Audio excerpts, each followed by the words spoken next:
हरे कृष्णा, राधे राधे। आप सभी भक्तों का दिन शुभ और मंगलमय हो। भगवान विष्णु की कृपा आप सभी भक्तों पर सदा सर्वदा बना रहे। आज आप सुनिए पौष मास कथा में आगे का अध्याय। सूत जी कहते हैं, सौजनों से मिलने और पुण्य श्लोक भगवान श्री कृष्ण आप क्या करना चाहते हैं, यह जानने के लिए अर्जुन द्वारिका गए हुए थे। कई महीने बीत जाने पर भी अर्जुन वहाँ से लौटकर नहीं आए। धर्मराज युधिष्ठिर को बड़े भयंकर अपशगुन दिखने लगे। उन्होंने देखा कि काल की गति बड़ी विहीन हो गई है। जिस समय तो ऋतु होना चाहिए उस समय वह नहीं होती और उनकी क्रियाएं भी उल्टी ही होती हैं। लोग बड़े क्रोधी, लोभी और असत्य परायण हो गए हैं। अपने जीवन निर्वाह के लिए सब लोग पापपूर्ण व्यवहार करने लगे हैं। सारा व्यवहार कपट से भरा हुआ होता है। यहाँ तक कि मित्रता में भी छल मिला रहता है। पिता माता, सगे संबंधी, भाई और पति पत्नी में भी झगड़ा होते रहता है। कलिकाल के आ जाने से लोगों का स्वभाव ही लोभता आदि अधर्म से अभिभूत हो गया है और प्रकृति में भी अत्यंत अरिष्ट सूचक अपशगुन होने लगे हैं। यह सब देखकर युधिष्ठिर ने अपने छोटे भाई भीमसेन से कहा। युधिष्ठिर ने कहा, भीमसेन, अर्जुन को हमने द्वारिका इसलिए भेजा था कि वह वहाँ जाकर पुण्य श्लोक भगवान श्री कृष्ण क्या कर रहे हैं उसका पता लगाए और संबंधियों से मिल भी आए। तब से 7 महीने बीत गए किंतु तुम्हारा छोटा भाई अब तक नहीं लौट रहे हैं। मैंने ठीक ठीक यह नहीं समझ पाता हूँ कि उनके न आने का क्या कारण है। कहीं देवर्षि नारद के द्वारा बतलाया हुआ वह समय तो नहीं आ पहुँचा है जिसमें भगवान श्री कृष्ण अपनी लीला विग्रह का स्मरण करना चाहते हैं। उन्हीं भगवान की कृपा से हमें यह संपत्ति, राज्य, स्त्री, प्राण, कुल, संतान, शत्रुओं पर विजय और स्वर्ग आदि लोगों का अधिकार प्राप्त हुआ है। भीमसेन, तुम तो मनुष्यों में व्यवहार के समान बदलाव हो। देखो तो सही आकाश में उल्कापात आदि, पृथ्वी में भूकंप आदि और शरीरों में रोग आदि कितने भयंकर अपशगुन हो रहे हैं। इनसे इस बात की सूचना मिलती है शीघ्र ही हमारी बुद्धि को मोह में डालने वाला कोई उत्पात होने वाला है। प्यारे भीमसेन, मेरी बाई जांघ, आँख और भुजा बार बार फड़क रही है। हृदय जोर से धड़क रहा है। अवश्य ही बहुत जल्द कोई अनिष्ट होने वाला है। देखो, यह सियारी उदय होते हुए सूर्य की ओर मुँह करके रो रही है। अरे, इसके मुंह से तो आग भी निकल रही है। यह कुत्ता बिल्कुल निर्भय सा होकर मेरी ओर देखकर चिल्ला रहा है। भीमसेन, गौ आदि अच्छे पशु मुझे अपने बाएं करके जाते हैं और गधे आदि बुरे पशु मुझे अपने दाहिने कर देते हैं। मेरे घोड़े आदि वाहन मुझे रोते हुए दिखाई देते हैं। यह मृत्यु का दूध, पेड़ की उल्लू और उसका प्रजिपक्ष कौवा रात को अपने कर्ण कठोर शब्दों से मेरे मन को कपा हुए विश्व को सुना कर देना चाहते हैं। दिशा धुंधली हो गई है। सूर्य और चंद्रमा के चारों ओर बार बार मंडल बैठते हैं। यह पृथ्वी पहाड़ों के साथ काँप उठती है। बादल बड़े जोर जोर से गरजते हैं और जहाँ तहाँ बिजली भी गिरती ही रहती है।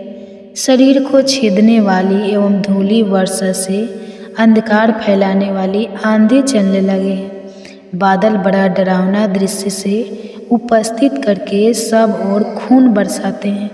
देखो, सूर्य की प्रभा मंद पड़ गई है। आकाश में ग्रह परस्पर टकराया करते हैं। भूतों की घनी भीड़ में पृथ्वी और अंतरिक्ष में आग सी लग गई है। नदी, नद, तालाब और लोगों के मन क्षब्ध हो रहे हैं। यह भयंकर काल न जाने क्या करेगा। बछड़े दूध नहीं पीते, गाय दूने नहीं देती। गौशाला में गाय आंसू बहा बहा कर रो रही है। बैल भी उदास हो रहे हैं। देवताओं की मूर्तियाँ रोसी रही है। उनमें से पसीना छूने लगता है और वे हिलती डोलती भी है। भाई, यह देश, गांव, शहर, बगीचे, खाने और आश्रम श्रीहीन और आनंद रहित हो गई है। पता नहीं ये हमारे किस दुख की सूचना दे रहे हैं। इन बड़े बड़े उत्पात को देखकर मैं तो ऐसा समझता हूँ कि निश्चय यह भाग्यहीना भूमि भगवान के उन चरण कमलों में रहित हो गई है, जिनका सौंदर्य तथा जिनके ध्वजा व्रज अंकुश आदि विलक्षण चिन्ह और किसी में भी कहीं भी नहीं है। शौनक जी राधा युधिष्ठिर इन भयंकर उत्पात को देखकर मन ही मन चिंतित हो रहे थे कि द्वारिका से लौटकर अर्जुन आए। युधिष्ठिर ने देखा अर्जुन इतने आतुर हो रहे हैं जितने पहले कभी नहीं देखे गए थे। मुंह लटका हुआ था, कमल शरीर के नेत्रों से आंसू बह रहे हैं और शरीर में बिल्कुल कांति नहीं है। उनको इस रूप में अपने चरणों में पड़ा देखकर युधिष्ठिर घबरा गए। देवर्षि नारद की बातें याद करके उन्होंने शहीदों के सामने ही अर्जुन से पूछा। युधिष्ठिर ने कहा, भाई, द्वारिकापुरी में हमारे स्वजन संबंधी वृषणवंशी यादव सुकुशल से तो है न? अपने छोटे भाई सहित मामा वासुदेव जी तो कुशल से तो है न? उनकी पत्नियां हमारी मामी देवकी आदि सातों बहनें अपने पुत्रों और बहुओं के साथ आनंद से तो है न? जिनका पुत्र कंस बड़ा ही दुष्ट था, वे राजा उग्रसेन अपने छोटे भाई देवक के साथ जीवित तो है न? ऋधिक उनसे पुत्र कृत, वर्मा, अक्रूर, जंत, गद, सारण तथा शत्रुजीत आदि यादव वर सकुशल से है न? यादव में प्रभु बलराम जी तो आनंद से है न? विष्णु वंश के सर्वश्रेष्ठ महारथी प्रद्युम्न सुख से तो है। युद्ध में बड़ी फुर्ती दिखाने वाले भगवान अनिरुद्ध आनंद से है न? सुसन, चारु, देशन, जावंती, नंदन, सा और अपने पुत्रों के सहित ऋषभ आदि भगवान श्री कृष्ण के अन्य सब पुत्र भी प्रसन्न है न? भगवान श्री कृष्ण के सेवक सूतदेव, उद्धव आदि और दूसरे सुनंद आदि प्रधान यदुवंशी जो भगवान श्री कृष्ण और बलराम के बाहुबल से सुरक्षित हैं, सबके सब सकुशल है न? हमसे अत्यंत प्रेम करने वाले वे लोग कभी हमारा कुशल मंगल में पूछते हैं। भक्त वत्सल ब्राह्मण भक्त भगवान श्री कृष्ण अपने 100 जनों के साथ द्वारिकापुरी की सुधर्मा सभा में सुखपूर्वक विराजते हैं न? वे आदि पुरुष बलराम जी के साथ संसार के परम मंगल, परम कल्याण और उन्नति के लिए यदुवंश रूप क्षीरसागर में विराजमान है। उन्हीं के बाहुबल से सुरक्षित द्वारिकापुरी में यदुवंशी लोग सारे संसार के द्वारा सम्मानित होकर बड़े आनंद से विष्णु भगवान के पार्षदों के समान विहार कर रहे हैं। सत्यभामा आदि 16,000 रानियाँ प्रधान रूप से उनके चरण कमलों की सेवा में ही रत रहकर उनके द्वारा युद्ध में इंद्र आदि देवताओं को भी हराकर इंद्राणी के भोग योग तथा उन्हीं की अभीष्ट परिजात आदि वस्तुओं का उपभोग करती हैं। यदुवंशी वर श्री कृष्ण के बाहु दट के प्रभाव से सुरक्षित रहकर निर्भर रहते हैं और बलपूर्वक लाई हुई बड़े बड़े देवताओं के बैठने योग सुधर्मा सभा को अपने चरणों से आक्रांत करते हैं। भाई अर्जुन, यह भी बताओ कि तुम स्वयं तो कुशल से हो ना? मुझे तुम श्री से दिख रहे हो, वहाँ बहुत दिनों तक रहे, कहीं तुम्हारे सम्मान में किसी प्रकार की कमी तो नहीं हुई? किसी ने तुम्हारा अपमान तो नहीं कर दिया? कहीं किसी ने दुर्भाग्यपूर्ण अमंगल शब्द आदि के द्वारा तुम्हारा चित्त तो नहीं दिखाया? अथवा अपनी ओर से कुछ देने की प्रतिज्ञा करके भी तुम नहीं दे सके? तुम सदा शरणागत की रक्षा करते आए हो। कहीं किसी भी ब्राह्मण, बालक, गौ, बूढ़े, रोगी, अबला अथवा अन्य किसी प्राणी का जो तुम्हारी शरण में आया हो तुमने त्याग तो नहीं कर दिया? कहीं तुमने अमागी स्त्री से समागम तो नहीं किया अथवा गमन करने योग्य स्त्री के साथ असक्त पूर्वक सगागम तो नहीं किया? कहीं मार्ग में अपने छोटे अथवा बराबरी वालों से हार तो नहीं गए? अथवा भोजन करने योग्य बालक और बूढ़ों को छोड़कर तुमने अकेले ही तो भोजन नहीं कर लिया? मेरा विश्वास है कि तुमने ऐसा कोई निंदा काम तो नहीं किया होगा जो तुम्हारे योग्य ना हो अपने परम प्रियतम अभिन्न हृदय परम सुहृद भगवान श्री कृष्ण से तुम हो गए हो। इसी से अपने को शून्य मान रहो, इसके सिवा दूसरा कोई कारण नहीं हो सकता। जिससे तुमको इतनी मानसिक पीड़ा हो। तो इसी के साथ यह अध्याय समाप्त हुआ। इसके आगे की कथा मैं कल के अध्याय में सुनूंगा। अब आप सुनिए भागवत महापुराण की कथा। भागवत महापुराण की कथा, इस विशेष कथा श्रृंखला आज की इस पौष मास विशेष कथा में आप सबका स्वागत है। तो चलिए आरंभ करते हैं आज की कथा। सुखला की सखियों ने पूछा, हे महाभागे, यह रानी सुदेवा कौन थी? उनका आचार विचार कैसा था? तब सुखला ने कहा, हे सखियों, यह बहुत समय पहले की बात है। अयोध्यापुरी में मनुपुर राम महाराज इवाक का राज्य था। वे धर्म के बड़े ज्ञानी, तत्वज्ञान प्रकार के धर्मों के अनुष्ठान में रत रहने वाले स्वर्ग और देवता तथा ब्राह्मणों के पुजारी थे। काशी के राजा बीरबल महात्मा देवराज की पुत्री सुदेवा के साथ उनका विवाह हुआ था। सुदेवा सत्य व्रत के पालन में सदैव तत्पर रहती थी। वो हर प्रकार के सदाचार का पालन करती थी। पुण्यात्मा राजा इक्वा को उनके साथ अनेक प्रकार के उत्तम पुण्य और यज्ञ कार्य किया करते थे। अब एक दिन महाराज अपनी रानी के साथ गंगा के तट पर गए। वहाँ पर एक सुंदर वन था और वहाँ पर शिकार खेलने लगे। उन्होंने बहुत से सिंह और सूर को मारा।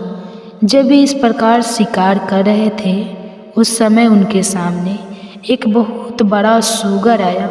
उसके साथ झुंड के झुंड और भी सूअर थे।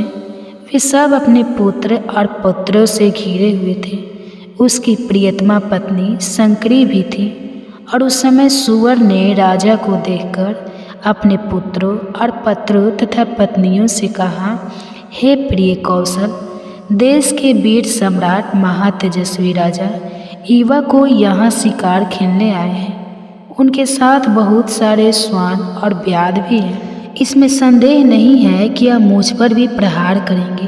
वे बड़े पुण्यात्मा, वे राजाओं के भी राजा और समस्त विश्व के अधिपति हैं। मैं इस महात्मा राजा के साथ पुरुषार्थ और पराक्रम दिखाता हूँ। युद्ध करूँगा। यदि मैंने अपने तेज से इन्हें जीत लिया तो पृथ्वी पर अनुपम कृति भोग, और यदि बीरबल महाराज के हाथ से मैं युद्ध में पराजित हो गया तो भगवान श्री विष्णु के लोक में जाऊंगा। न जाने पूर्व जन्म में मैंने कौन से पाप किए होंगे जिससे मुझे यह सूअर की योनि मिली है। आज मैं महाराज के अत्यंत भयंकर तेज धार वाले सैकड़ों वानों की जलधारा से अपने पूर्व संचित घोर पातक को धो डालूंगा। इसलिए तुम मेरा मोह छोड़ देना और इन पुत्रों, पौत्र और श्रेष्ठ कन्या को बाल वृद्धि सहित संपूर्ण परिवार के साथ लेकर पर्वत की कंद्र में चले जाना। इस समय मेरे स्नेह का त्याग करके तुम इन बालकों की रक्षा करो। सूअर की बात सुनकर उसकी पत्नी सुकन्या निर्भल होकर यहाँ कोमल फूल फलों का आहार करते हैं। हे महाभगवदम, पर्वतों पर, गुफाओं में और यहाँ भी जो यह सिंह और मनुष्य के तीव्र भय की परवाह नहीं करते, उसका कारण आपका तेज ही है जिससे वे सुरक्षित रहते हैं। आपके द्वारा हमें त्याग देने पर मेरे सभी बच्चे दीन असहाय अचेत हो जाएंगे।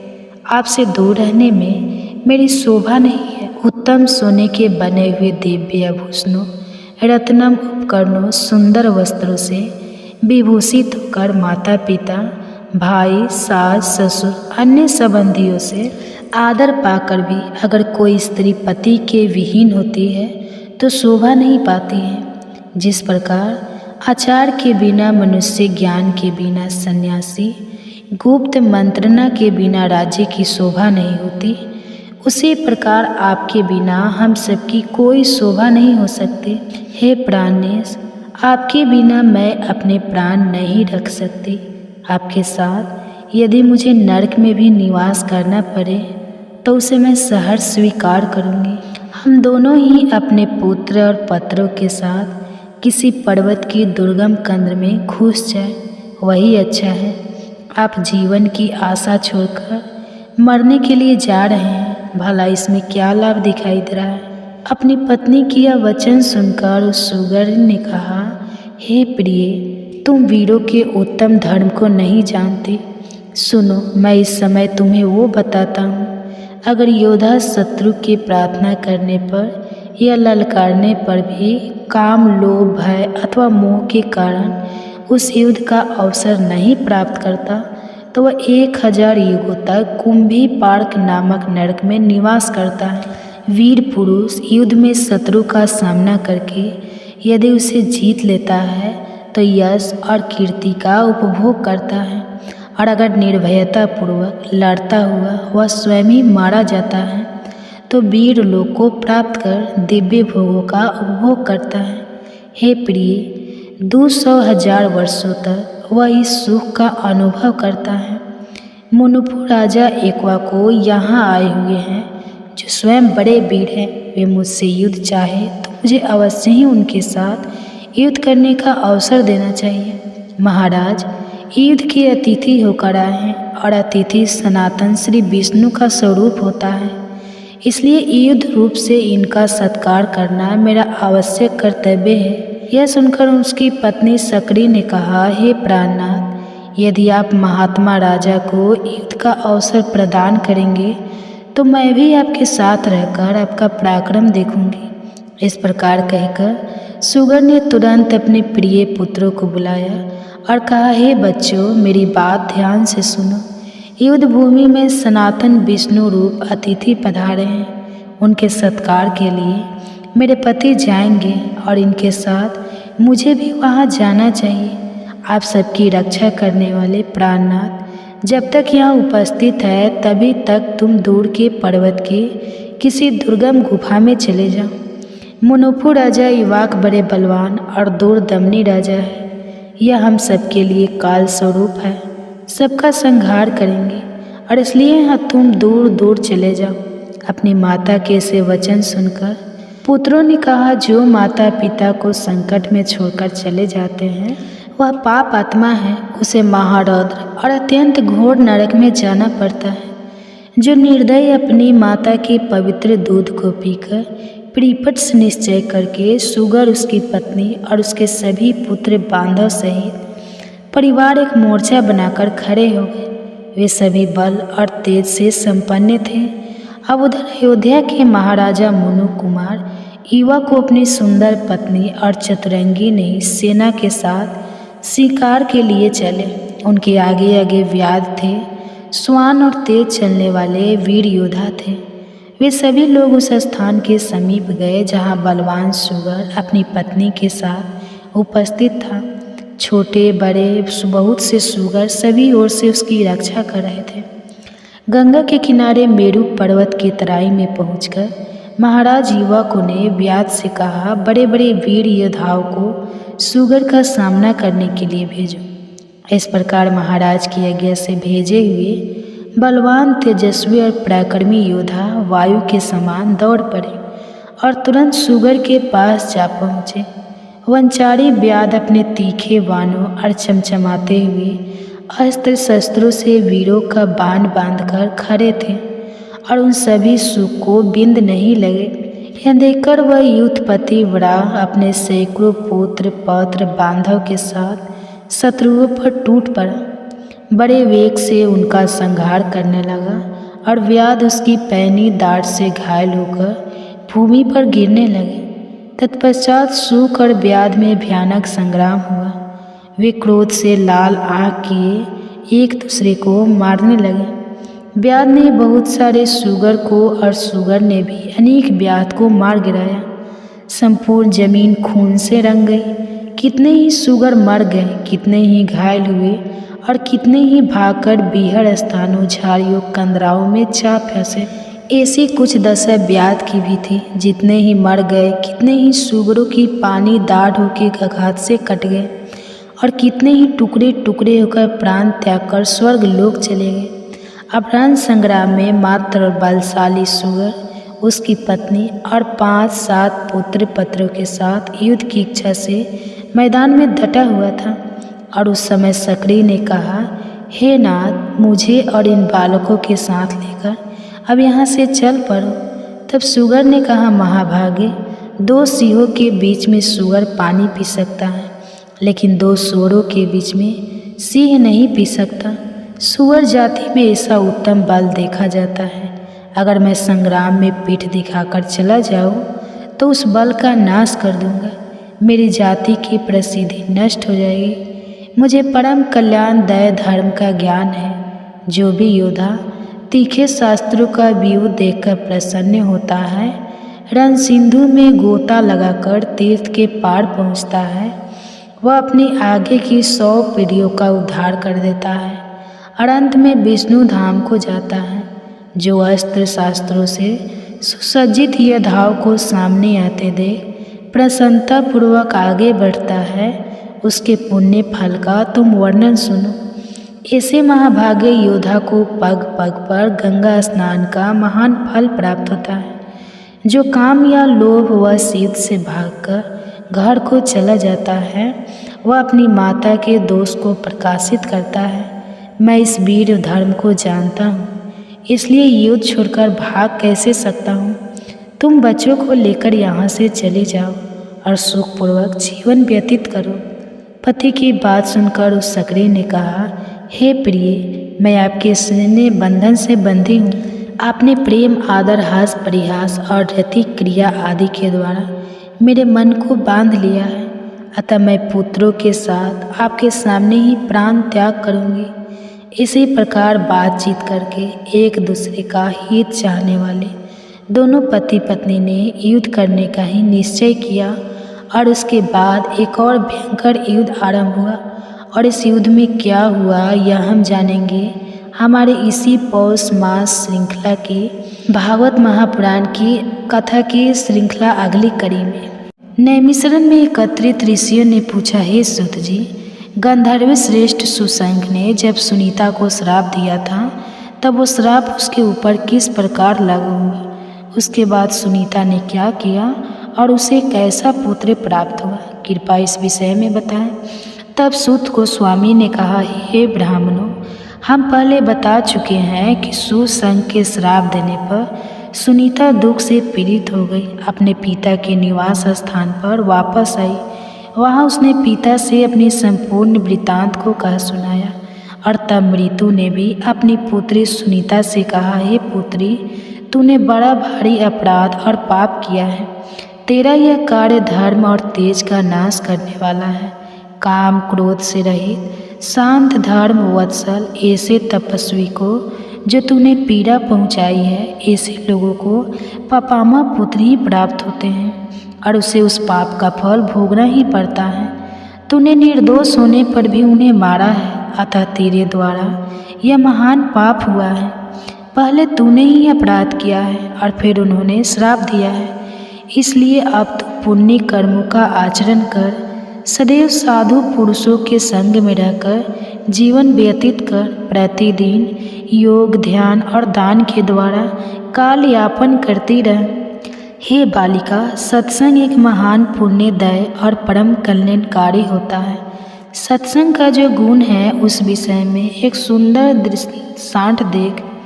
जल जो होता है वह एक अच्छी वस्तु है। उसके स्पर्श से, उसमें स्नान करने से, उसे पीने से, उसका दर्शन करने से भी बाहर और भीतर के सभी दोष धुल जाते हैं और इसलिए मुनि लोग सीधी प्राप्त करते हैं।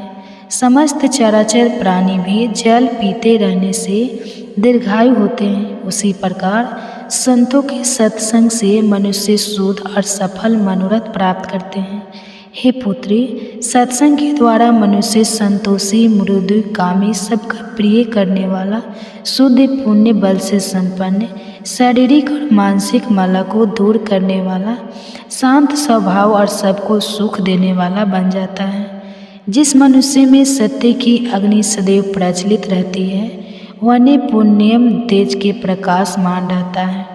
जिसमें सत्य की दीप्ति है, जो ज्ञान के द्वारा अत्यंत निर्मल हो चुका है और ध्यान के द्वारा अत्यंत तेजस्वी प्रतीत होता है, पाप से पैदा हुए मनुष्य उसका स्पर्श भी नहीं कर सकते। इसलिए हे पुत्री, तुझे सत्य का संसर्ग करना चाहिए, असत्य का नहीं। जाओ, भगवान श्री विष्णु का चिंतन करो। अपने पाप भाव को छोड़कर केवल पुण्य का आश्रय लो। पिता के इस प्रकार समझाने पर दुख में पड़ी हुई सुनीता उनके चरणों में प्रणाम नाम करके निर्जल वन में चली गई। वहाँ वह एकांत में रहकर तपस्या करने लगी। उसने काम, क्रोध, बालों, चित, चपलता, मोह, द्रोह और माया को भी त्याग दिया। एक दिन उसके पास उसकी रंभा आदि सखियाँ आई जो तप की शक्ति से संपन्न थी। उन्होंने देखा सुनीता दुख का अनुभव कर रही है। ध्यान के साथ उसे चिंता करते हुए देखकर वहाँ आई। उसकी सखियों ने कहा, हे सखी, तुम्हारा कल्याण हो, तुम चिंता किस लिए कर रही हो? अपने संताप का कारण बताओ। चिंता तो केवल दुख देने वाली होती है। एक ही चिंता सार्थक मानी गई है जो कि धर्म के लिए की जाए।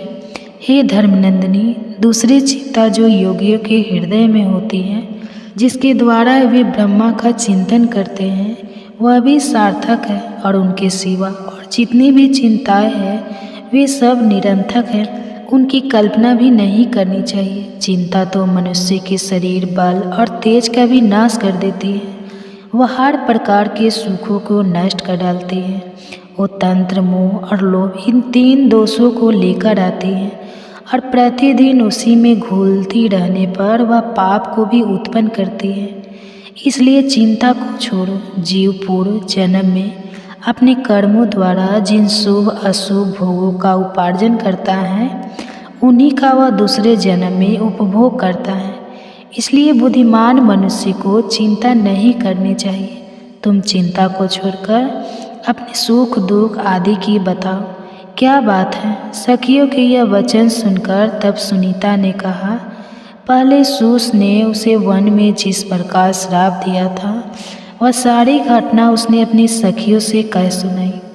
उसने अपने अपराधों का भी वर्णन किया और उस समय महाभागा सुनीता मानसिक दुख से बड़ा कष्ट पा रही थी। उसका यह सारा वृत्तांत सुनकर उसकी सखियों ने कहा, हे महाभागे, तुम्हें दुख को तो त्याग ही देना चाहिए, क्योंकि वह शरीर का नाश करने वाला है। तुम्हारे अंगों में सती स्त्रियों के जो उत्तम गुण हैं, उन्हें हम अन्य कहीं नहीं देखते। उत्तम स्त्रियों का पहला आभूषण रूप है, दूसरा चरित्र, तीसरा सत्य, चौथा आर्य यानी सदाचार, पांचवा धर्म, छठा सतयुष यानी कार्य करने का उत्साह, नौवां मंगल गान है, 10वां कार्य की कुशलता, 11वां काम भाव का अधिक्य और 12वां गुण मीठे वचन बोलना है। इन सभी गुणों ने तुम्हारा सम्मान बढ़ाया है। इसलिए तुम तनिक भी भय मत करो। जिस उपाय से तुम्हें धर्मात्मा पति की प्राप्ति होगी वह हम ना नीति हैं। तुम्हारा काम तो हम ही सिद्ध कर देंगे। आप तुम स्वस्थ और निश्चिंत हो जाओ। हम तुम्हें एक ऐसी विद्या प्रदान करेंगे जो पुरुषों को मोहित कर लेती है। यह कहकर सभी सखियों ने सुनीता को वह सुखदायक विद्या बल प्रदान किया और उनसे कहा, हे कल्याणी, तुम देवता आदि में जिस जिस पुरुष को मोहित करना चाहो उसे तत्काल मोहित कर सकती हो। सखियों के इस प्रकार कहने पर सुनीता ने उस विद्या का अभ्यास किया। जब वह विद्या भली भांति सिद्ध हो गई तब सुनीता अत्यंत प्रसन्न हुई।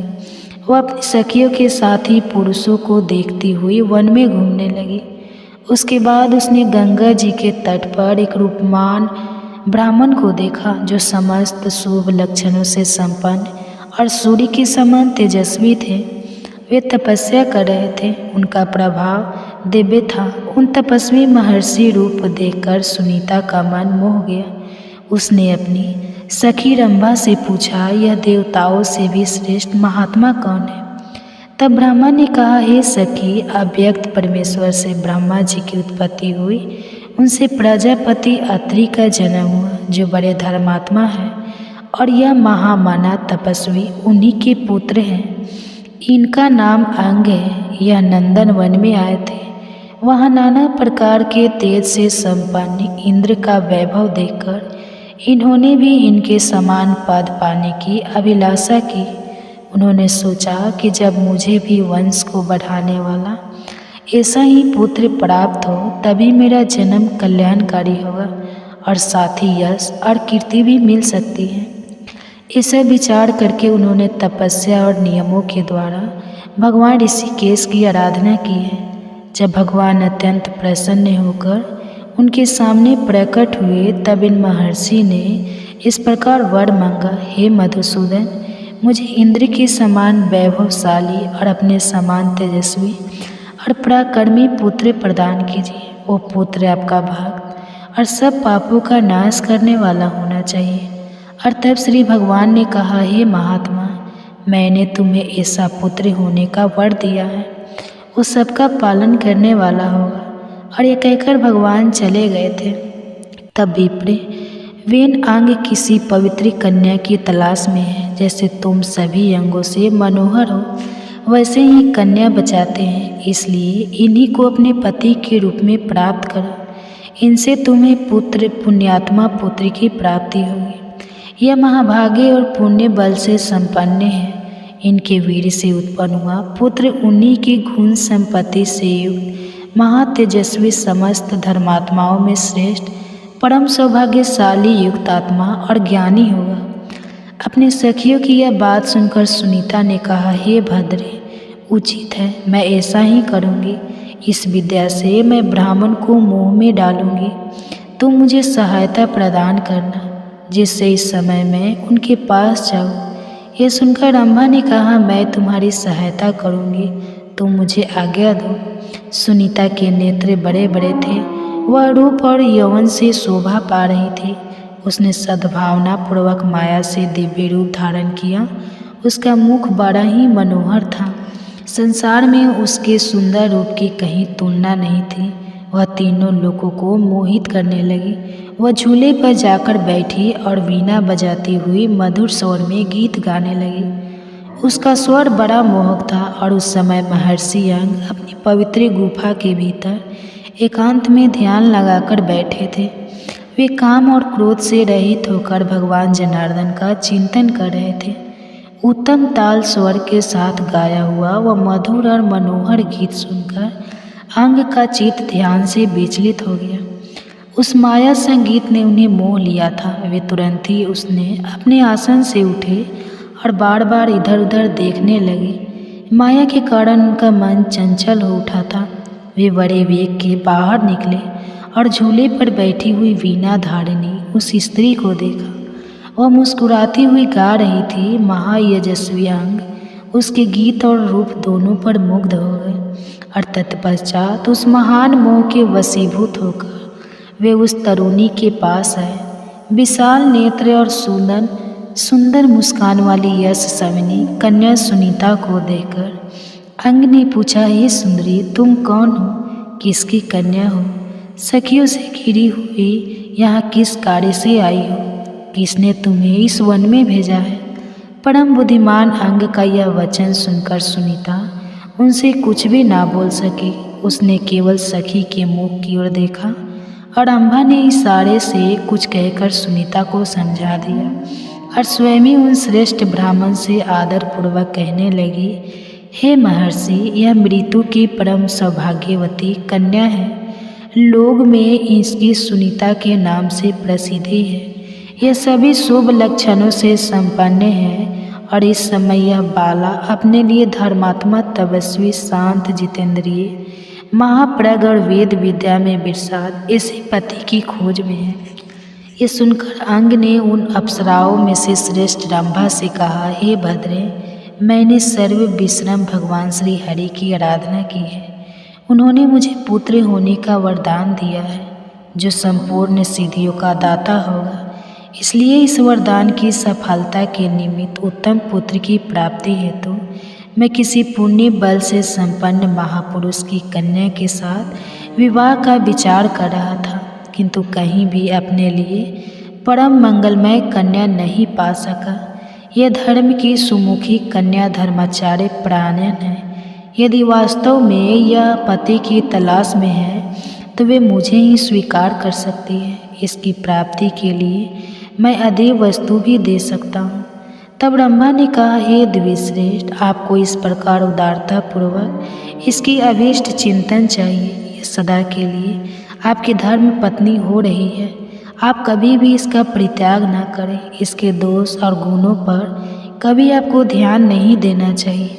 हे विप्र, इस विषय में आप मुझे प्रत्यक्ष विश्वास दिलाइए कि प्रतीति दिलाने वाले अपना हाथ इसके हाथ में दीजिए। अंग ने कहा, एवं मस्तु, निश्चय ही अपना हाथ मैंने इसे सौंप दिया है।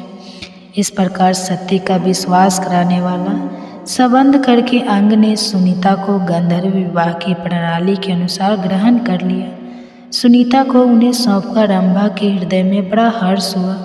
वो अपनी सखी से आज्ञा लेकर घर चली गई। अन्य सखियों ने भी प्रसन्नतापूर्वक अपने अपने घरों की राह पकड़ी। उन सब सखियों के चले जाने के बाद द्विश्रेष्ठ अंग अपनी प्रिय पत्नी के साथ विहार करने लगे। उसके गर्भ से उन्होंने एक सर्व लक्षण संपन्न पुत्र प्राप्त किया और उसका नाम वेन रखा। सुनीता का वह महान तेजस्वी बालक दिनों दिन बढ़ने लगा। वेद शास्त्र उपकारी धनुर्वेद का अध्ययन करने लगा और समस्त विद्याओं का परगाव हो गया। अंग कुमार वेन सज्जन उचित आचार से रहता था। वह क्षत्रिय धर्म का पालन करता था। वे वस्त मनवंतर आने पर संसार की सारी प्रजा राजा के बिना निरंतर कष्ट पाने लगी और उस समय सभी लोगों ने वेन को ही सभी लक्षणों से संपन्न देखा और तब श्रेष्ठ ब्राह्मणों ने उन्हें प्रजापति के पद पर नियुक्त कर दिया। उसके बाद समस्त ऋषि अपने अपने तपोवन में चले गए और उन सबके जाने के बाद अकेले वेन ही राज्य का पालन करने लगे। इस प्रकार वेन भूमंडल के प्रजा पालक हुए। प्रजा उनके धर्म से प्रसन्न रहती थी। वेन के राज्य का प्रभाव ही ऐसा था कि उनके शासन काल में सर्वत्र धर्म का प्रभाव छा गया।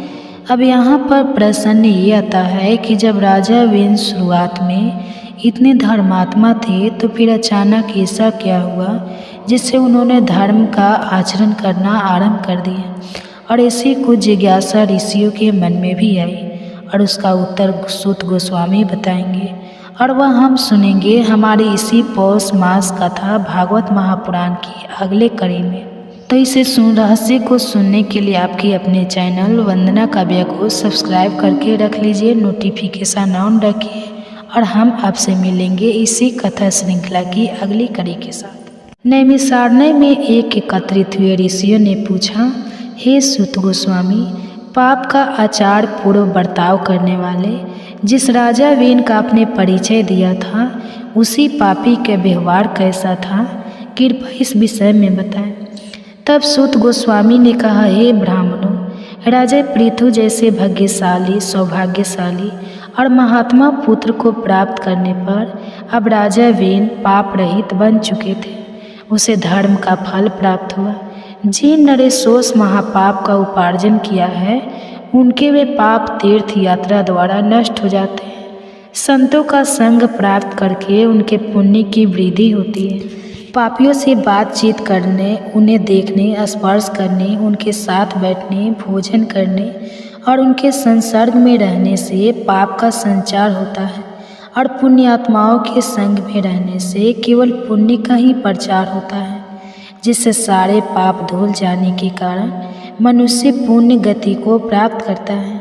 सूत गोस्वामी की यह बात सुनकर ऋषियों ने कहा, हे महामते, पापी मनुष्य को परम सिद्धि की प्राप्ति कैसे होती है, यह बात भी आप हमें बताएं।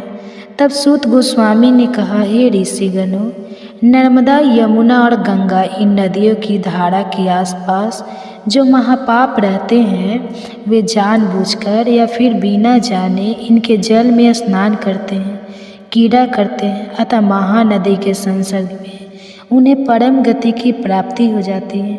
ब्राह्मणों, महानदी के संपर्क के अथवा अन्य नदियों के परम पवित्र जल का दर्शन, स्पर्श और पान करने से भी पापियों के पाप नष्ट हो जाते हैं। तीर्थ धर्मों के प्रभाव और संतों के संग से पापियों का पाप उसी प्रकार नष्ट होता है जैसे आग ईंधन को जला डालती है।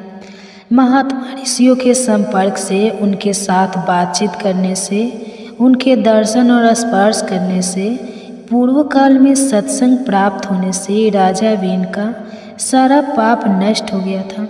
पुण्य का संसर्ग हो जाने पर अत्यंत भयंकर पाप का भी संचार नहीं रह जाता। पूर्व काल में मृत्यु के एक सौभाग्यशाली कन्या थी। उसका नाम सुनीता रखा गया था। वह अपने पिता के कार्यों को देखती और खेल कूद में सदैव उन्हीं का अनुकरण किया करती। एक दिन सुनीता अपने सखियों के साथ खेलती हुई वन में चली गई। वहाँ गीत की ध्वनि उसके कानों में पड़ी और तब सुनीता ने उस ओर दृष्टिपात किया। वहाँ पर देखा तो गंधर्व कुमार महाभागी भारी तप तपस्या में लगे हुए थे। उसके सारे अंग बड़े ही मनोहर थे और अब सुनीता प्रतिदिन वहाँ जाकर उस तपस्वी को सताने लगी। सुशंख रोज रोज उसके अपराध को क्षमा कर देता और कहता, जाओ चली जाओ यहाँ से। उसके यह कहने पर वह बालिका क्रोधित हो जाती और उस बेचारे तपस्वी को मारने लगती।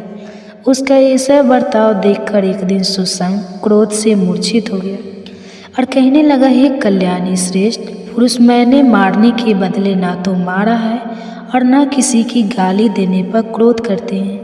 यही धर्म की मर्यादा है। पाप करने वाली सुनीता को इस प्रकार कहकर वह धर्मात्मा गंधर्व क्रोध से मुक्त हो गया और उसे अबला स्त्री जानकर बिना कुछ दंड दिए उसे छोड़ दिया और वापस आ गया। तब सुनीता ने वापस अपने पिता के पास आकर कहा, हे तात, मैंने वन में जाकर एक गंधर्व कुमार को पीटा है। वो काम और क्रोध से रहित होकर तपस्या कर रहा था। मेरे मारने पर उस धर्मात्मा ने कहा है कि मारने वाले को मारना और गाली देने वाले को गाली देना उचित नहीं है। पिताजी, बताइए तो जरा इसके इस कथन का क्या कारण है। सुनीता के इस प्रकार पूछने पर धर्मात्मा मृत्यु ने उसे कुछ भी नहीं कहा, उसके प्रश्न का उत्तर ही नहीं दिया। उसके बाद वह फिर से वन में चली गई। सुस्त तपस्या में लगा हुआ था। उस दृष्ट स्वभाव वाली सुनीता ने उस श्रेष्ठ तपस्वी के पास जाकर फिर से उसे कोरों से मारना शुरू कर दिया। अब वह महाते तेजस्वी गंधर्व अपने क्रोध को नहीं रोक पाया और उस सुंदरी बालिका को श्राप देते हुए कहा, हे सुंदरी, गृहस्थ धर्म में प्रवेश करने पर जब तुम्हारा अपने पति के साथ संपर्क होगा तब तुम्हारे गर्भ से देवताओं और ब्राह्मणों की निंदा करने वाला, पाप आचरण करने वाला, हर प्रकार के पापों से आसक्त और दुष्ट पुत्र उत्पन्न होगा जो तुम्हें प्रताड़ित करेगा। इस प्रकार सुनीता को श्राप देकर वह पुनः जाकर तपस्या में लग गया। हे महाभागवतम, कुमार के चले जाने पर सुनीता अपने घर आई। वहीं उसने अपने पिता से यह सारा वृतांत कह सुनाया। तब धर्मराज मृत्यु ने कहा, अरे उस निर्दोष तपस्वी को तुमने क्यों मारा है? हे भद्रे, तपस्या में लगे हुए पुरुष को मारना यह तुम्हारे द्वारा उचित कार्य नहीं हुआ। और ऐसा कहकर धर्मात्मा मृत्यु अत्यंत दुखी हो गए और इस कथा को आगे बढ़ाते हुए शीलसुत गोस्वामी ने कहा, यह एक समय की बात है। महर्षि अत्रि के पुत्र महातेजस्वी राजा नंदन वन में गए थे। वहाँ उन्होंने गंधर्व, किन्नरों और अप्सराओं के साथ देवताओं इंद्र का दर्शन किया। उनके वैभव, उनके भोग विलास और उनकी लीला को देखकर वह धर्मात्मा अंग सोचने लगे कि इस उपाय से मुझे इंद्र के समान पुत्र की प्राप्ति होगी। थोड़ी देर विचार करने के बाद राजा अत्यंत खीन हो गए। नंदन से जब वे घर लौटे तो अपने पिता अत्रि के चरणों में मस्तक झुकाकर कहने लगे, हे पिताश्री, आप ज्ञानवान में श्रेष्ठ और पुत्र पुत्र पर स्नेह रखने वाले हैं। मुझे इंद्र के समान वैभवशाली पुत्र कैसे मिलेगा? कृपा कोई उपाय बताइए। तब ऋषि अत्रि ने कहा, हे साधु श्रेष्ठ, भक्ति करने वाले श्रद्धापूर्वक ध्यान लगाने से भगवान श्री विष्णु संतुष्ट हो जाते हैं और जब वे संतुष्ट होते हैं तो वे सदा ही सब कुछ देते रहते हैं। भगवान श्री गोविंद सब वस्तुओं के दाता हैं। उनकी उत्पत्ति के कारण है सर्वज्ञ, सर्ववेता, सर्वेश्वर और परम पुरुष है। इसलिए तुम उनकी उपासना करो। हे पुत्र, तुम जो जो भी चाहते हो वह सब उन्हें प्राप्त होगा। भगवान श्री विष्णु सुख, परमार्थ और मोक्ष प्रदान करने वाले हैं, इस जगत के ईश्वर हैं। इसलिए जाओ, उनकी आराधना करो, उन्हीं से तुम्हें इंद्र के समान पुत्र प्राप्त होगा। अपने पिता से आज्ञा लेकर राजा अंग ने प्रस्थान किया। वे सुवर्ण और रत्नम शिखरों से सुशोभित मेरु गिरी पर्वत के मनोहर शिखर पर चले गए और वहां पहुंचकर उन्होंने गंगा जी के पवित्र तट पर एकांत में स्थित रत्नम कंतरा में प्रवेश किया। महामुनि अंग बड़े मेधावी और धर्मात्मा थे। उन्होंने काम और क्रोध का त्याग कर दिया, समूढ़ इंद्रियों को अपने वश में किया और भगवान के सुंदर स्वरूप का ध्यान करने लगे। कलेशारी भगवान श्री कृष्ण का ध्यान करते करते वे इतने तन्मय हो गए कि बैठने, सोने, चलने और चिंतन करने के समय भी उन्हें नित्य प्रतिदिन भगवान श्री मधुसूदन ही दिखाई देने लगे। उनका मन भगवान में लग गया था। वे योग युक्त और जितेंद्रिय बन गए थे। सूखे और गीले समस्त पदार्थों में केवल भगवान विष्णु का ही दर्शन करते और इस प्रकार तपस्या करते हुए उन्हें 100 वर्ष बीत गए। नियम, संयम और उपवास के कारण उनका संपूर्ण शरीर दुर्बल हो चुका था।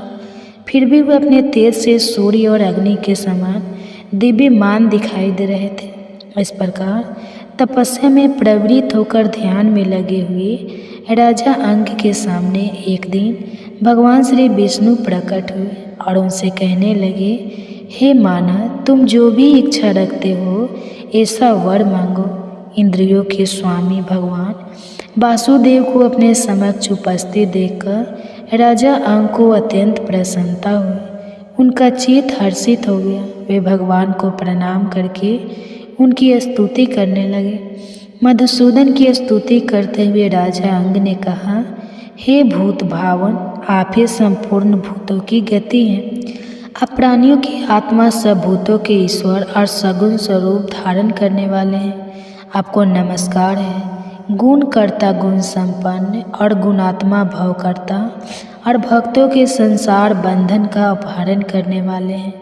भव की उत्पत्ति के कारण होने से आपका नाम भव है। इस भव में आप अव्यक्त रूप से छिपे हुए हैं, इसलिए आपको भव गुणा कहा गया है। आप रुद्र रूप से इस भव संसार का विनाश करते हैं, इससे आपका नाम भव विनाशी है। आपको प्रणाम है और कलशों का नाश करने वाला है। इस मास में किया गया जप, तप, दान, श्रवण मनुष्य को परम आध्यात्मिक उन्नति प्रदान करता है। और इसी पौष मास के विशेष समय में हम श्रवण कर रहे हैं वेदों और शास्त्रों से ली गई प्रामाणिक पौराणिक कथाओं का। जो कथा भागवत महापुराण की कथा है, ये कथाएं शास्त्रों से ली गई पौराणिक कथाएं हैं। तो चलिए हमारी पिछली कड़ी को आगे बढ़ाते हुए श्रवण करते हैं आज के इस अध्याय भागवत महापुराण की कथा का। नैमिषारण्य में ऋषियों ने पूछा, हे सूत गोस्वामी, जब इस प्रकार राजा वेन की उत्पत्ति एक महात्मा पुरुष से हुई थी, वह स्वयं भी धर्म का आचरण करने वाले थे, तो फिर उन्होंने अधर्म का आचरण कैसे किया और किस प्रकार धर्म का त्याग करके वे पाप में लिप्त हो गए? उसका उत्तर देते हुए सूत गोस्वामी ने कहा, हे साधुगण, वे इनकी जिस प्रकार पाप आचार में प्रवृत्ति हुई, अब वो वृत्तांत सुनाता हूँ। धर्म के ज्ञाता प्रजापालक राजा वेन जब शासन कर रहे थे, उस समय कोई पुरुष छद्म वेश धारण करके उनके दरबार में आया। वह निर्वस्त्र था, उसका शरीर विशाल था और सिर सफ़ेद था। वो बड़ा क्रांतिमान दिख रहा था। उसकी काख में मोर पंख के बने हुई मर्जनी थी और एक हाथ में नारियल का जल पात्र था। इन दोनों को धारण करके वह वेद शास्त्रों को दूषित करने वाले शास्त्र का पाठ कर रहा था। जहाँ महाराज वेन बैठे हुए थे, उसी स्थान पर वो बड़ी जल्दी के साथ पहुँचा। उसे वहाँ पर आया देखकर वेन ने पूछा, आप कौन हैं जो ऐसा अद्भुत रूप धारण किए यहाँ आए हैं? मेरे सामने आप सारी बातें सच सच बताइए। राजा वेन का यह वचन सुनकर उस पुरुष ने कहा, हे राजन, तुम इस धर्म प्रकार के पचड़े में पकड़कर जो राज्य चला रहे हो ना, वह सारा व्यर्थ है। तुम बहुत ही मूर्ख और अज्ञानी हो। मेरा परिचय जानना चाहते हो तो सुनो।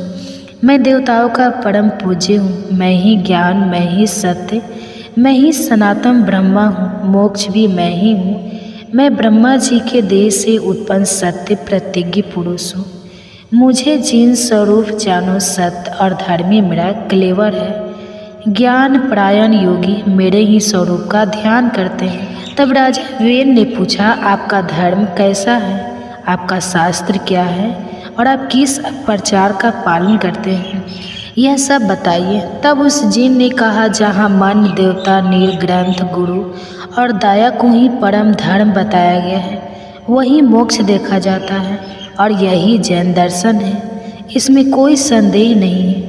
अब मैं आपका आचार बता रहा हूँ। मेरे मत में यजन, याज, वेद अध्ययन नहीं है, संधि उपासना भी नहीं है। तपस्या, दान, सर्वदा और स्वाहा का भी मैं परित्याग करता हूँ। हव्य, कबों का तर्पण, अतिथियों का सत्कार, बलि, वैष्णदेव आदि कर्मों का भी विधान नहीं किया गया है।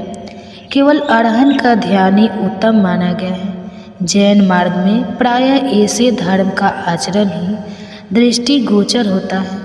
प्राणियों का यह शरीर 5 तत्वों से बनता है और परिपट है, इसलिए श्राद्ध और यज्ञ यह सब क्रियाओं की कोई आवश्यकता नहीं। जैसे पानी में जल और जंतुओं का समागम होता है और जिस प्रकार बुलबुले पैदा होते हैं और विलीन हो जाते हैं, उसी प्रकार संसार में समस्त प्राणियों का आवागमन होता रहता है। अंत काल आने पर वायु रूप आत्मा शरीर छोड़कर चली जाती है और पंच तत्व 5 भूतों में मिल जाते हैं। उसके बाद मोह से मुगंध मनुष्य परस्पर मिलकर मरे हुए जीव के लिए श्राद्ध आदि पारलौकिक कृत्य करते हैं। मोह वर्षव छाया तिथि को पियों का तर्पण करते हैं। भला मारा हुआ मनुष्य कहाँ रहता है, किस रूप में आकर वह श्राद्ध आदि का भोग करेगा। मिष्ट ना खाकर तो सिर्फ ब्राह्मण लोग तृप्त होते हैं। अमृता कर्माट कर्म नहीं समझा जाना चाहिए। अगर अन्न का भोजन किया जाए तो उसी में उसके साथ करता है। यदि दान ही देना हो तो दया का दान देना चाहिए। दया परायण होकर प्रतिदिन जीवों की रक्षा करनी चाहिए। ऐसा करने वाला पुरुष चंडाल हो या क्षुद्र, वही ब्राह्मण कहा गया। दान का भी कोई फल वल नहीं है, इसलिए दान देने का भी कोई आवश्यकता नहीं है। जैसे श्राद्ध वैसा दान, दोनों का एक ही उद्देश्य है। मात्र भगवान जिनका बताया हुआ धर्मी भोग और मोक्ष प्रदान करने वाला है, मैं तुम्हारे सामने उसी का वर्णन करता हूँ। वो बहुत पुण्यदायक है। पहले शांत चित्त से सब पर दया करनी चाहिए, फिर हृदय से मन के शुद्ध भाव से चराचर स्वरूप एकमात्र जिनकी आराधना करनी चाहिए, उन्हीं को नमस्कार करना चाहिए। हे निपुण श्रेष्ठ, वे माता पिता के चरणों में भी कभी मस्तक झुकाने की आवश्यकता नहीं है, फिर औरों की तो बात ही क्या करना। अब उस जिन की यह सारी बातें सुनकर राजा वीन ने पूछा, यह ब्राह्मण आश्चर्य गंगा आदि नदियों को पुण्य तीर्थ बताते हैं। इनका कहना है यह तीर्थ महान पुण्य प्रदान करने वाले हैं। इसमें कहाँ तक सत्य है, कृपया यह बताइए मुझे। तब उस जिन ने कहा, महाराज, आकाश से बादल एक ही समय जो पानी बरसाते हैं, वह पृथ्वी और पर्वत सभी स्थानों में गिरता है। वही बहकर नदियों में एकत्रित होता है और वहाँ से सर्वत्र जाता है। नदियाँ तो जल बहाने वाली ही हैं, उसमें तीर्थ कैसा, सरोवर और समुद्र सभी जल के आश्रय हैं। पृथ्वी को धारण करने वाले पर्वत भी केवल पत्थर की राशि है, उनमें भला तीर्थ नाम की कोई वस्तु नहीं है। अगर समुद्र आदि में स्नान करने से सीध मिलती है तो फिर तो मछलियों को सबसे पहले सीधी मिलनी चाहिए, लेकिन ऐसा तो देखा ही नहीं जाता। एकमात्र भगवान जिन्हीं सर्वम है, उनसे बढ़कर ना कोई धर्म है ना तीर्थ। संसार में जिन्हीं सर्वश्रेष्ठ है, इसलिए उन्हीं का ध्यान करो, उसी से तुम्हें नित्य सुख की प्राप्ति होगी। हाँ, इस प्रकार उस रहस्यमय पुरुष ने वेद, दान, पुण्य, यज्ञ समस्त धर्मों की निंदा करी और वेंग कुमार राजा वीन को पाप के प्रभाव द्वारा बहुत कुछ समझाया। उसके इस प्रकार समझाने पर राजा वेन के हृदय में पाप भाव का उदय हो गया। वेन उसकी बातों से मोहित हो गया। उसने उसके चरणों में प्रणाम करके वैदिक धर्म और सत्य धर्म आदि की क्रियाओं को त्याग दिया। पाप आत्मा वेन के शासन से संसार पाप बन गया और उसमें हर तरह के पाप होने लगे। उसने वेद, यज्ञ, उत्तम धर्म, शास्त्रों का अध्ययन सब कुछ बंद करवा दिया और उसके शासन काल में ब्राह्मण लोग न दान कर पाते थे न स्वाध्याय, और इस प्रकार धर्म का सर्वथा लोप हो गया। सभी और महान पाप जाने लगा। वेन अपने पिता अंग के मना करने पर भी उनकी आज्ञा के विपरीत ही आचरण करने लगा। वह दुरात्मा न तो पिता के चरणों में प्रणाम करता न माता के। उसके महायशस्वी पिता ने अपने भाव और स्वरूप पर बहुत काल तक विचार किया, लेकिन किसी तरह उनकी समझ में यह बात नहीं आई कि वेन ऐसे पापी कैसे बन गया। उसके बाद एक दिन सप्तश्री अंग कुमार वेन के पास आए और उसे आश्वासन देते हुए कहने लगे, वेन, तुम हंस ना करो, तुम यहाँ समस्त प्रजा के रक्षक बनाए गए हो। यह सारा जगत तुम पर आश्रित है। धर्म अधर्म रूप संपूर्ण विश्व का भार तुम्हारे ऊपर है, इसलिए अपना पाप कर्म छोड़कर धर्म का आचरण करो। सप्तर्षियों द्वारा कहे जाने पर वेन इस प्रकार बोलने लगा, मैं ही परम धर्म हूँ, मैं ही सनातन देवता अहन हूँ, धाता रक्षक और सत्य भी मैं हूँ। मैं परम पुण्यम सनातन जैन धर्म हूँ। हे ब्राह्मणों, मुझे धर्म रूपी देवता का ही तुम लोग अपने कर्म द्वारा भजन करो।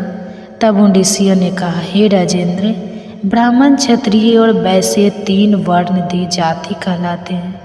इन सभी वर्णों के लिए सनातन श्रुति ही परम प्रणाम है। समस्त प्राणी वैदिक आचार से ही रहते हैं और उसी से जीविका चलाते हैं। राजा के पुण्य से प्रजा सुखपूर्वक जीवन निर्वाह करती है और राजा के पाप से उसका नाश हो जाता है। इसलिए तुम सत्य का आचरण करो। यह जैन धर्म सतयुग, त्रेता और द्वापर का धर्म नहीं है।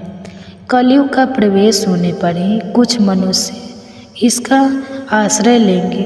जैन धर्म ग्रहण करके सब मनुष्य पाप से मोहित हो जाएंगे। भगवान गोविंद सब पापों को हरने वाले हैं। वे ही कलयुग में पापों का संहार करेंगे। पापियों के एकत्रित होने पर मलेच्छ का नाश करने के लिए साक्षात भगवान श्री विष्णु कल के रूप में अवतीर्ण होंगे और इसमें कोई संदेह नहीं है। इसलिए हे वेन, तुम कलयुग के इस व्यवहार को त्याग दो और पुण्य का आश्रय लो। तब उस राजा वेन ने कहा, हे ब्राह्मणों, मैं ज्ञानियों में सबसे श्रेष्ठ हूँ। विश्व का ज्ञान मेरा ही ज्ञान है। जो मेरी आज्ञा के विपरीत बर्ताव करता है वह निश्चित ही दंड का अधिकारी बनेगा।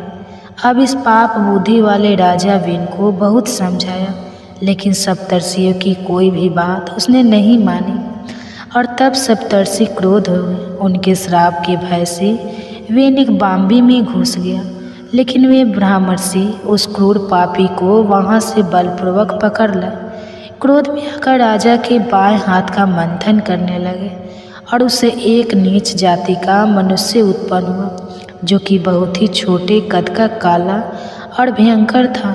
वह निषादों और विशेषता मलेच्छों को धारण पोषण करने वाला राजा हुआ।